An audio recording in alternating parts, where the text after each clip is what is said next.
Assalamu alaikum. Class, hope you all are fine. Today our topic is joins. Joins को कैसे implement करते हैं SQL में, क्या इसका benefit है, क्या इसका use है, क्या इसकी types हैं, इसको हमने understand करना है इस lecture में. Basically हम multiple tables को joins क्यों करते हैं, ये question है. इसको समझना थोड़ा ज़रूरी है, उसके बाद हम इसकी types और syntax की तरफ आते हैं.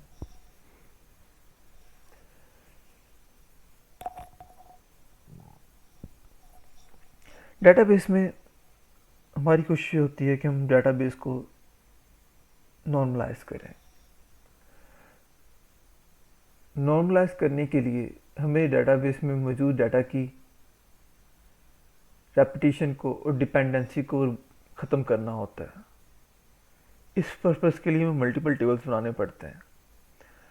जब हम डाटा को मल्टीपल टेबल्स में डिवाइड करते हैं तो एक ही पर्सन का या एक एंटिटी का डाटा डिफरेंट टेबल्स में डिवाइड हो चुका होता है, और एक एंटिटी का डाटा हमें एज ए होल देखने के लिए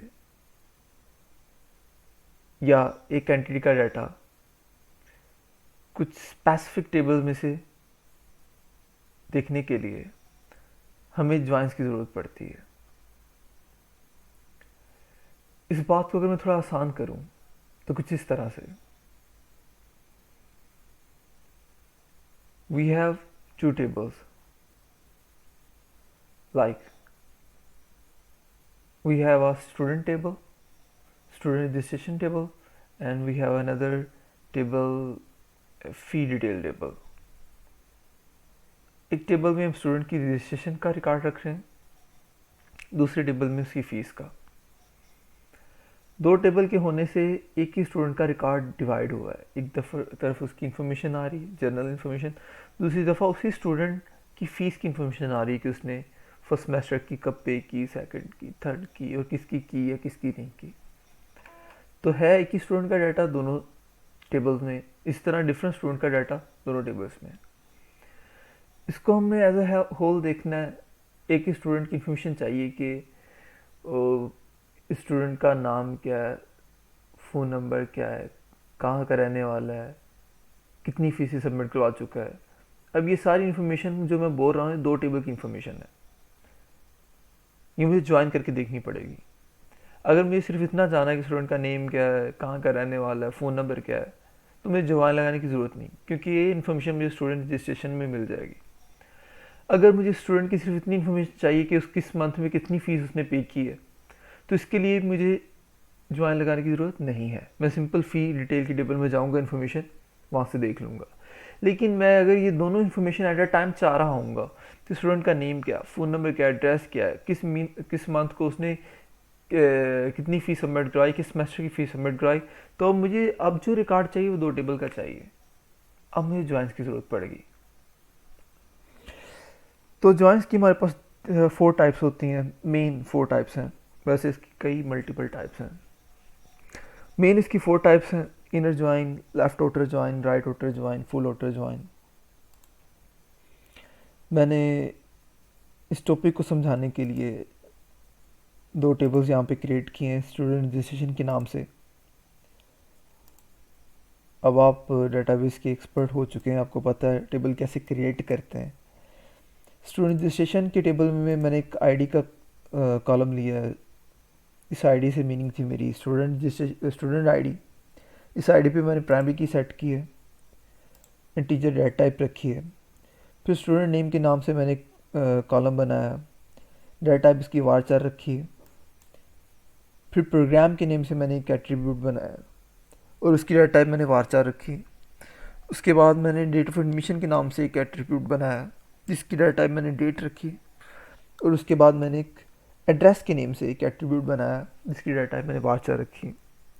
इन कॉलम्स को मज़ीद बढ़ाया भी जा सकता था, लेकिन यहाँ पे मैंने फोकस किया है टॉपिक के ऊपर. इसी तरह मैंने एक फ़ी डिटेल का एक टेबल बनाया और उसमें कुछ कॉलम्स ऐड किए हैं. सो फर्स्ट ऑफ ऑल इसमें आईडी का कॉलम आ रहा है. इस आईडी के कॉलम से मीन्स था फ़ी आईडी. जिसको मैंने प्राइमरी की रखा, इंटीजर रखा, स्टूडेंट किस मंथ की फ़ीस दे रहा है, किस सेमेस्टर की फ़ीस दे रहा है, वो सेमेस्टर फ़ीस क्या है, किस डेट को वो सेमेस्टर फ़ीस सबमिट करवा रहा है और कौन सा स्टूडेंट करवा रहा है। तो यहाँ पे आप गौर करें कि यहाँ पे मैं स्टूडेंट आईडी रखी है कॉलम, ठीक है। तो ताकि पता चले कि ये जो फ़ीस सबमिट हुई है इस मंथ को, इस सेमेस्टर की इतनी फ़ीस सबमिट हुई है, इस डेट को किसकी किसकी सबमिट हुई है। तो स्टूडेंट आईडी से पता चल जाएगा कि भाई इस स्टूडेंट की फ़ीस, जैसे कि आपका रोल नंबर है 0MITM/F19 069 फॉर एग्जांपल, तो पता चले कि 069 की फ़ीस सबमिट हुई है, तो हमें इसलिए यहाँ पे स्टूडेंट आईडी ऐड करना पड़ी। ठीक है, क्या हम ये कर सकते थे कि यहाँ पे स्टूडेंट आईडी ना रखते बल्कि यहाँ पे भी लिख देते student name, programme, date of admission, address? कर सकते थे, लेकिन यही इन्फॉर्मेशन हम ऑलरेडी स्टूडेंट रजिस्ट्रेशन में दे रहे हैं, यही इन्फॉर्मेशन हम दोबारा यहाँ पे देना इधर दे रहे होते फी डिटेल में, तो डाटा की रेपिटेशन होती, डाटा रिपीट हो रहा होता। हम इससे बचना चाह रहे हैं। तो कभी हमें चाहिए हो, स्टूडेंट का नेम चाहिए हो या स्टूडेंट का प्रोग्राम चाहिए हो, एड्रेस चाहिए हो, तो हम इस स्टूडेंट को जॉइंस के थ्रू इस टेबल से उसका रिकॉर्ड उठा पाएंगे। तो वो मैं आपको करके दिखाता हूँ। सबसे पहले हम इनर जॉइन की तरफ आते हैं कि इनर जॉइन क्या है।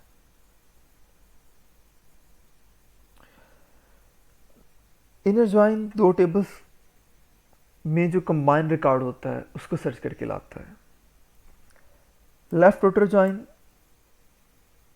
यहाँ पे एक चीज़ मैं क्लियर करूँ कि जितने भी जॉइंस हैं ना वो इनर जॉइन वाला काम करते हैं, उसके बाद उनका हट के काम है कि इनर जॉइन दो टेबल में जो कॉमन रिकॉर्ड है लेके आता है। लेफ्ट आउटर जॉइन भी कॉमन रिकॉर्ड लेके आता है, राइट भी, फुल भी, लेकिन लेफ्ट, राइट और फुल के थोड़ा सा फंक्शन मज़ीद भी है।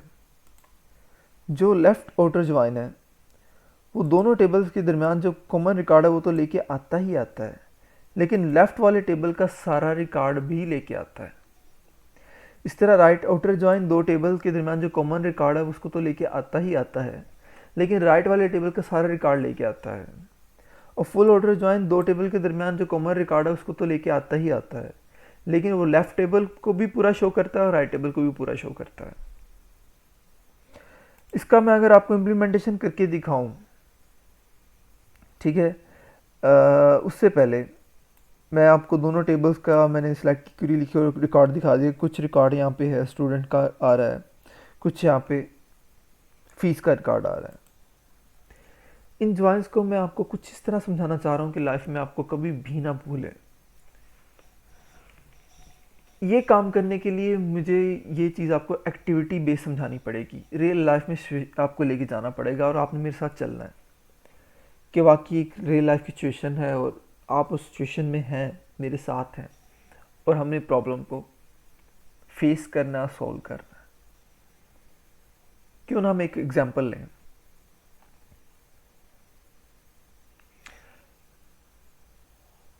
एक क्लर्क है, एक यूनिवर्सिटी का क्लर्क है, ठीक है। न्यू स्टूडेंट्स की एडमिशन आया, न्यू स्टूडेंट्स की फीस सबमिशन की लास्ट डेट चल रही है, ठीक है।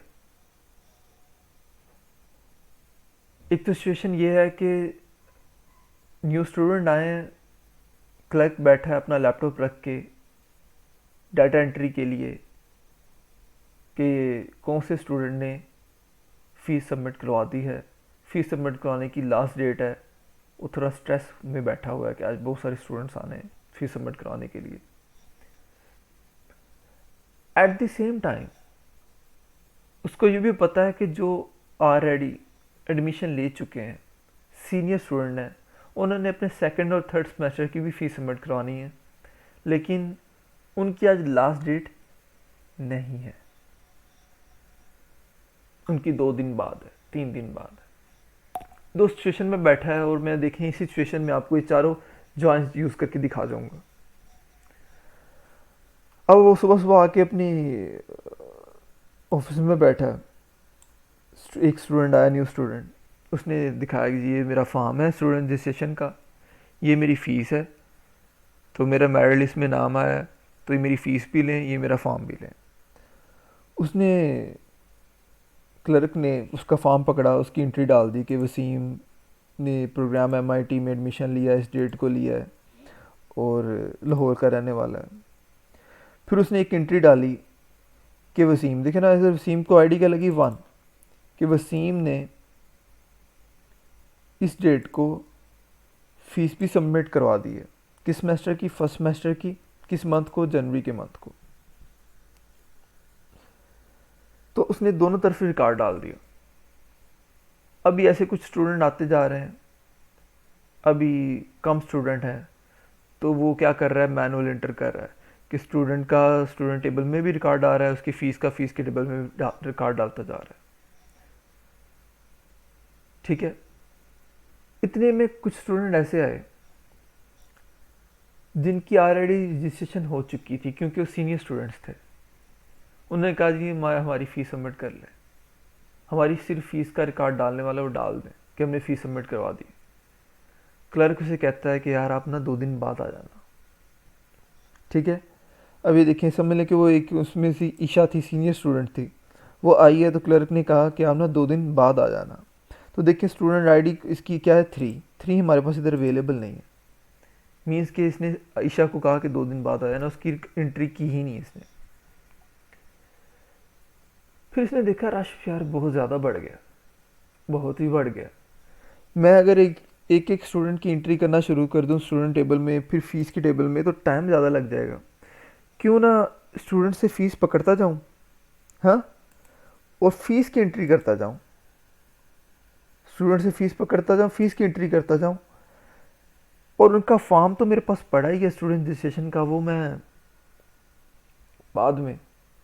बाद में उसकी एंट्री डाल दूंगा कि भाई ये स्टूडेंट कि ये जो फ़ीस सबमिट हुई है, ठीक है, ये फ़लाँ स्टूडेंट की है, ये फ़ीस सबमिट हुई है, फ़लाँ स्टूडेंट की है, ये फ़ीस सबमिट हुई है, फ़लाँ स्टूडेंट की। 3 सिचुएशन आ गए, 3 तरह की कैटेगरी आ गई क्लर्क के पास। एक वो कैटेगरी जिसका वो रिकॉर्ड स्टूडेंट टेबल में भी डाल चुका है और फ़ी के टेबल में भी डाल चुका है। एक कैटेगरी है जिसका रिकॉर्ड उसके पास स्टूडेंट के टेबल में तो है, लेकिन फ़ीस के टेबल में अभी उसने नहीं डाला, क्योंकि उसने टाइम दे दिया था भाई 2 दिन बाद आ जाना, तुम्हारी तो अभी सीनियर स्टूडेंट हो, तुम्हारी तो अभी डेट ही नहीं लास्ट। एक उसके पास कैटेगरी ऐसी आई जिसकी फ़ी के टेबल में रिकॉर्ड आ गया कि फ़ीस की एंट्री कर चुका है, लेकिन उसकी स्टूडेंट टेबल में एंट्री नहीं की उसने। तो 3 तरह के इसके पास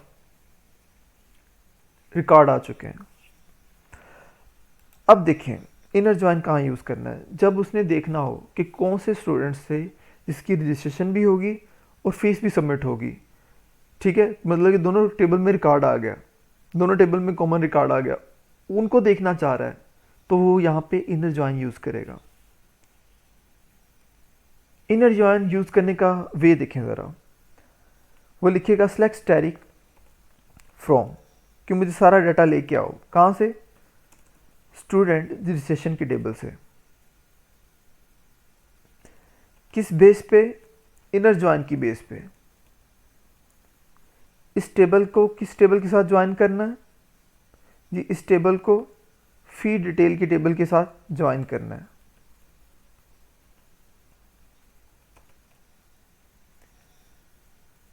जब भी ज्वाइन अप्लाई करते हैं ना, तो ज्वाइन किसी ना किसी बेस पे ज्वाइन होता है। किसी ना किसी बेस पे ज्वाइन होने से मुराद ये कि दोनों टेबल में एक कॉलम का सिमिलर होना ज़रूरी होता है। जैसे कि स्टूडेंट का टेबल है तो स्टूडेंट की आईडी का ये वाला कॉलम, और अगर ये फ़ी का टेबल है तो स्टूडेंट की आईडी, यहाँ पे भी स्टूडेंट आईडीज़ हैं, यहाँ पे भी स्टूडेंट आईडीज़ हैं। तो ये जो ज्वाइन होगा स्टूडेंट आईडी की बेस पे होगा ज्वाइन। ठीक है जी। तो यहाँ पे आप बताएंगे कि भाई जो स्टूडेंट, ठीक है, स्टूडेंट रजिस्ट्रेशन की टेबल में एक है कॉलम किसका, आईडी का। ठीक है, इसको मैं 1 लाइन नीचे ले जाता हूँ, स्टूडेंट आईडी का, वो जी इक्वल है हमारा जो सेकंड टेबल कौन सा है जी, ये वाला फी डिटेल का, उसका कौन सा कॉलम, उसका भी स्टूडेंट आईडी। यहाँ पे अक्सर स्टूडेंट कंफ्यूज हो जाते हैं कि यहाँ पे मैंने आईडी लिखा, यहाँ पे मैंने स्टूडेंट आईडी लिखा, तो यहाँ पे क्यों नहीं स्टूडेंट आईडी लिखा? भाई आप लिखना चाहते हैं तो लिख दें, कोई फ़र्क नहीं पड़ता। वैसे बाय डिफ़ॉल्ट आईडी लिखा है, किस टेबल में लिखा है जी? स्टूडेंट रजिस्ट्रेशन में। तो सिंपल सी जाहिर सी बात है, कॉमन सी बात है कि वो आईडी स्टूडेंट आईडी है। अगर इस टेबल में आईडी का कॉलम है, ठीक है, साथ में कुछ मेंशन नहीं है, किस टेबल में आईडी का कॉलम है? फ़ी के टेबल में। तो ये कौन सी आईडी है? फ़ी आईडी है। पूरा लिखना चाह रहे हैं लिख दें, नहीं लिखना चाह रहे, ऐसे चलना चाह रहे हैं ऐसे चल जाएं। ये हमारी जो डेटाबेस है, इसमें लॉजिक पे हमने फोकस करना है। ये नेम्स वगैरह पे इतना फोकस करने की ज़रूरत नहीं। नेम आप अपनी मर्ज़ी से जो मर्ज़ी चाहे रखें।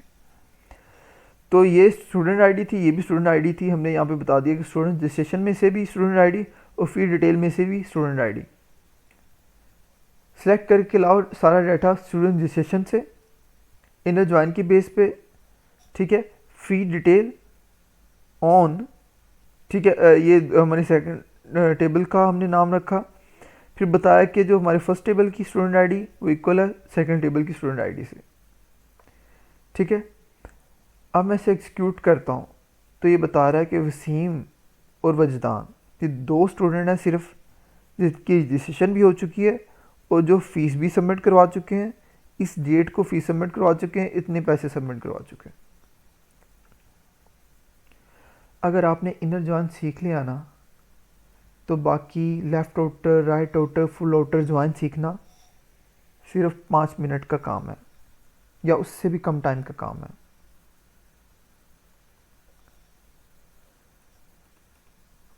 अब देखिए, हम सिचुएशन यहाँ पे चेंज करते हैं।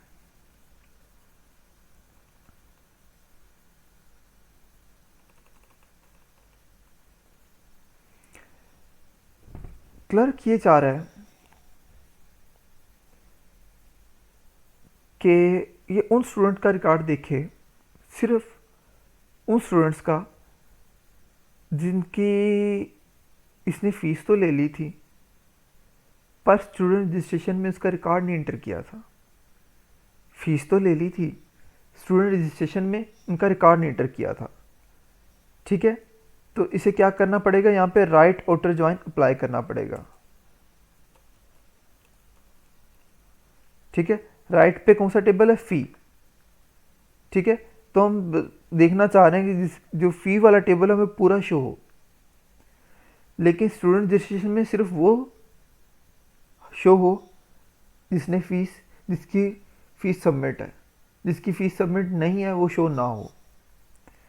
हम इसे एक्सिक्यूट कर रहे हैं तो ये क्यूरी में बता रही है कि भाई यहाँ पे 2 फीसेस हैं, एक मार्च में सबमिट हुई है, एक जनवरी में सबमिट हुई है, दोनों, एक 80,000 सबमिट करवा के 90,000, लेकिन इन दोनों स्टूडेंट्स की यहाँ पे रजिस्ट्रेशन नहीं हुई।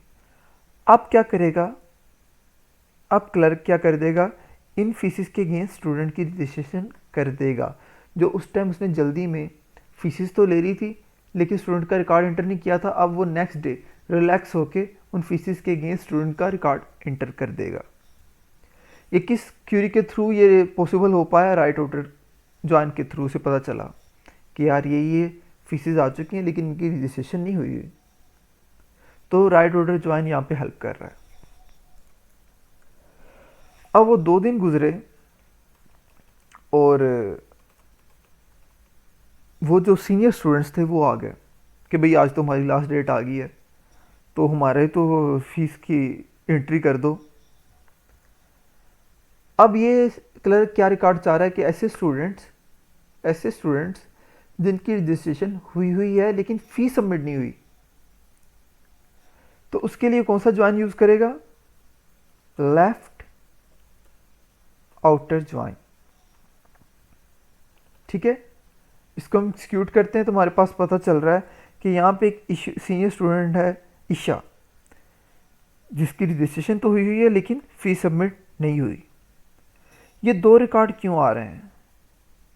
तो ये मैंने आपको शुरू में ही बता दिया था, चाहे इनर है, चाहे लेफ़्ट आउटर है, या राइट आउटर है, फुल आउटर है, हर ज्वाइन में जो सिमिलर होते हैं ना, कि दोनों टेबल्स में एग्जिस्ट कर रहे होते हैं रिकॉर्ड, वो शो होते ही होते हैं। ये उस वजह से हमें दिखाई दे रहे हैं कि भाई वसीम और वजदान का कोई इशू नहीं, रजिस्ट्रेशन भी होगी, फ़ीस सबमिट भी होगी, लेकिन ईशा ऐसी स्टूडेंट है जिसका अभी फ़ीस सबमिट होना रहती है, तो ये उस दिन उनका रिकॉर्ड एंटर कर देगा फ़ीस का।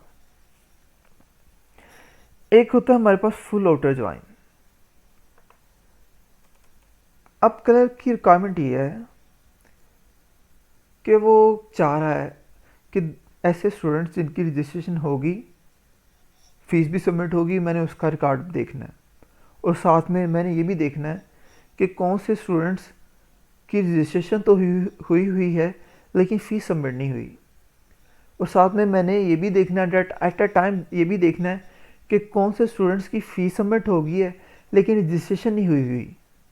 अगर ये तीनों ऑप्शन वो एक ही टाइम में देखना चाह रहा है तो उसके लिए उसे यूज़ करना पड़ेगा full outer join. Full outer join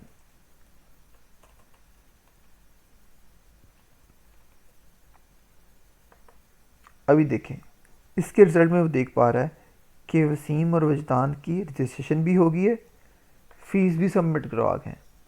Isha की रजिस्ट्रेशन हुई है, फ़ीस सबमिट नहीं हुई। ये दो स्टूडेंट हैं जिनकी फ़ीस तो सबमिट हो गई है लेकिन रजिस्ट्रेशन नहीं हुई।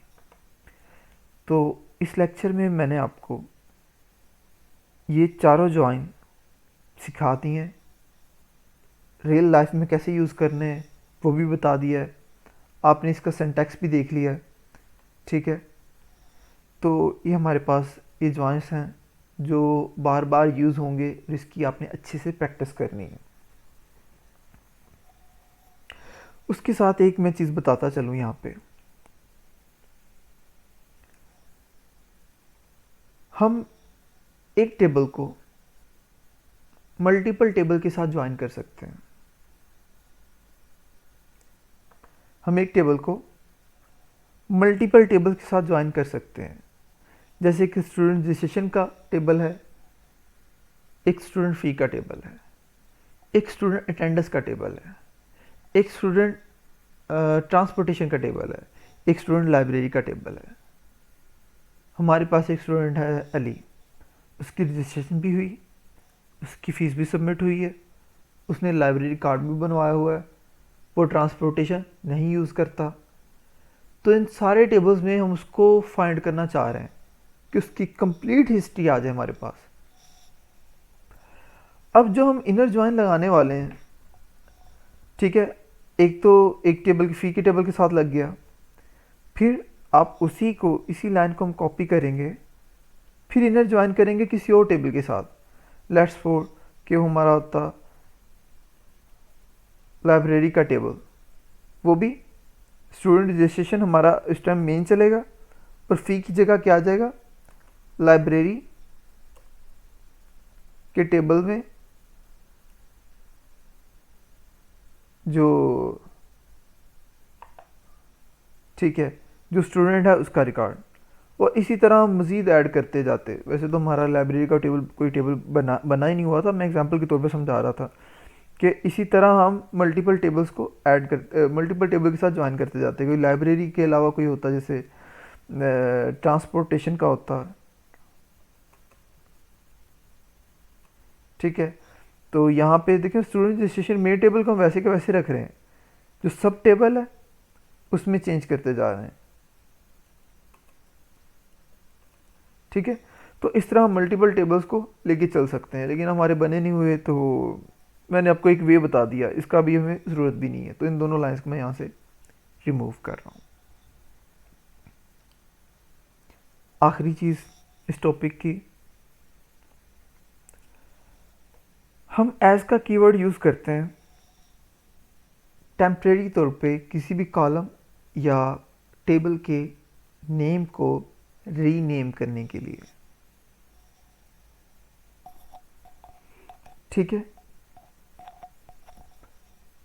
हम एज का कीवर्ड यूज़ करते हैं किसी भी टेबल के नेम को रीनेम करने के लिए। जैसे मैं कर देता हूँ यहाँ पे S S S for student, मतलब कि जहाँ जहाँ स्टूडेंट रजिस्ट्रेशन है वहाँ मैं स्टूडेंट रजिस्ट्रेशन की बजाय अगर सिंपल एस भी लिख दूँ ना तो उसका मतलब स्टूडेंट रजिस्ट्रेशन ही है। ये आपकी अपनी चॉइस है, आप रीनेम करके काम करना चाह रहे हैं या नहीं करना चाह रहे, ये मस्ट नहीं होता। आपको लगता है कि इस तरह मेरा काम थोड़ा आसान हो जाएगा, कर लें। अगर आपको लगता है नहीं होगा, इसमें पहले ही बेहतर हूँ, तो वैसे कर लें। पर मैंने आपको एक वे बता दिया कि टेम्परेरी तौर पे किसी भी टेबल के आगे आप एज का कीवर्ड यूज़ करके कोई नेम लिखेंगे तो टेम्परेरी तौर पे उसका नेम चेंज हो जाएगा। फिर जहाँ जहाँ उसके नेम ने यूज़ होना है वहाँ वहाँ हमें जो न्यू नेम है ना वो लिखना पड़ेगा। तो ऐसे हम टेम्परेरी तौर पे अपनी क्वेरीज में कॉलम्स के नेम, टेबल्स के नेम को चेंज कर सकते हैं, शॉर्ट कर सकते हैं। यहाँ पे मैं कॉन्सेप्ट बताता चलूँ। हमारे पास दो तरह के प्रोसेस होते हैं, एक सिलेक्शन का, एक प्रोजेक्शन का। ये जो हमने काम किया ना सिलेक्ट स्टैटिक फ्रॉम, इसको हम कहते हैं सिलेक्शन। सिलेक्शन इसलिए कहते हैं क्योंकि ये सारे ही कॉलम्स जो टेबल के व्यू में आ रहे होते हैं ये उनको हमें व्यू करवा रहा होता है। स्टैटिक का मतलब ये होता है फॉर ऑल डाटा शो हो जाए, इसको हम सिंपल बोलते हैं सिलेक्शन। एक हमारे पास कॉन्सेप्ट होता है प्रोजेक्शन का। प्रोजेक्शन में हम सारे का सारा डाटा नहीं दिखा रहे होते, बल्कि जो हम दिखाना चाह रहे हैं वो दिखा रहे होते हैं, या जो कस्टमर की नीड होती है वो हम दिखा रहे होते हैं। It's same like a projector. जब आपका टीचर प्रोजेक्टर पे कुछ आपको पढ़ा रहा होता है, सिखा रहा होता है, तो जो स्क्रीन आप प्रोजेक्टर के थ्रू देख पा रहे होते हैं,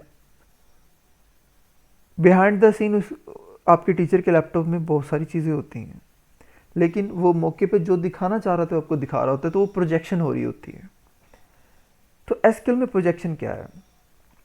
हमारा कस्टमर कहता है कि मुझे स्टूडेंट की आईडी से मतलब नहीं है, मुझे बस स्टूडेंट का नेम बता दो। तो हम स्टैटिक हटा देंगे, स्टूडेंट का नेम लिख देंगे। अब क्या होगा कि वो दोनों टेबल में से हमें सिर्फ बता देगा कि स्टूडेंट का नेम, कि इस रिकॉर्ड के अगेंस्ट ये स्टूडेंट का रिकॉर्ड है। वो कहता है अच्छा साथ में ऐसे करना कि मुझे ये भी बता दो कि वो कौन सा प्रोग्राम पढ़ रहा है। ठीक है, एक्सिक्यूट किया तो पता चला कि वो MIT पढ़ रहा है। अच्छा, वो उसकी फीस ठीक है, उसकी सेमेस्टर फ़ी क्या है?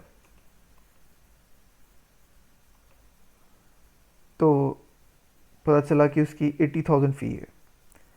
और ये सेमेस्टर फीस वो किस सेमेस्टर की सबमिट करवा के गया है, और वो सेमेस्टर और किस डेट को सबमिट करवा के गया है। तो ये सारी चीज़ें हम जो अपनी मर्ज़ी से कर रहे हैं ना, कि सारे के सारे कॉलम देखने के बजाय अपनी मर्ज़ी के कॉलम लिख रहे हैं, इस चीज़ को बोलते हैं प्रोजेक्शन। ये हम करते हैं क्लाइंट की नीड के मुताबिक या अपनी लॉजिक के मुताबिक। इसको जिस तरह मैंने लिखा है उससे कहीं ज़्यादा बेहतर है कुछ इस तरह लिखना। स्टूडेंट नेम का कॉलम आपको पता है कि फीड डिटेल की टेबल में नहीं है, ये कहाँ पे स्टूडेंट की टेबल में, तो आप एस डॉट मैंशन कर दें तो ये सबसे बेस्ट है। प्रोग्राम का कॉलम फी डिटेल में नहीं है, कहाँ पे है? स्टूडेंट रजिस्ट्रेशन में। और टेम्परेरी तौर पे हमने अभी नाम क्या किया? एस डॉट प्रोग्राम कर दें, एस डॉट। अब सेमेस्टर फीस तो किस टेबल में से है? ये अब स्टूडेंट रजिस्ट्रेशन में से नहीं है, ये अब फी डिटेल में से है। तो फी डिटेल की टेबल को हमने शॉर्ट में रीनेम नहीं किया तो वैसे यहाँ पे लिख दें फी डिटेल। अगर करना चाह रहे हैं तो ऐसे ही फी डिटेल के आगे एज करके एफ कर दें, इसका मतलब है कि फ़ी डिटेल का जहाँ जहाँ यूज़ करना है वहाँ पे एफ़ मेंशन करने से हमारा काम चलेगा। तो फ़ी सेमेस्टर फ़ी कौन से टेबल में से आता है? फ़ी की टेबल में से, तो मैंने एफ़ डॉट सेमेस्टर फ़ी कर दिया। और सेमेस्टर कहाँ से आता है? ये भी फ़ी में से एफ़ डॉट सेमेस्टर कर दिया। ये डेट कहाँ से आ रही है?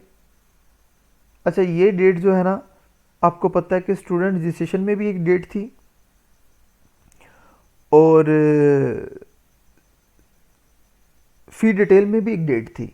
यहाँ पे कंपाइलर और हम भी कंफ्यूज रहेंगे डेट कौन सी है। अगर मैं एफ डॉट डेट की तरफ जाता हूँ तो आपको पता चल गया ये स्टूडेंट ने जो फीस सबमिट करवाई है ये उसकी डेट है। अगर मैं एस डॉट डेट लिखता तो इसका मतलब था कि स्टूडेंट किस डेट को हमारे पास एडमिशन ले रहा है, ये वो वाली डेट है। तो आपको पता चला यहाँ पे कि टेबल का नाम लिखने से हमें कंफर्म हो जाता है कि कॉलम की वैल्यू कौन से टेबल से हमारे पास आने वाली है। अब इसको मैं रन करता हूँ तो आउटपुट वही आ रही है। थ्रू रीनेमिंग हम प्रोजेक्शन कर सकते हैं, विदाउट रीनेमिंग भी हम प्रोजेक्शन कर सकते हैं कि मैं इसको रीनेम ना करता, एफ ना करता, उसको एज एस ना करता, तो मैं पूरा टेबल का नेम मुझे लिखना पड़ना था। तो इस लेक्चर में हमने जान सीखे, टेबल के नेम को रीनेम कैसे करते हैं वो देखा, प्रोजेक्शन सीखी। ठीक है, तो ये था हमारा आज का लेक्चर। अपना ख्याल रखिएगा, दुआ में याद रखिएगा। अल्लाह हाफ़िज़।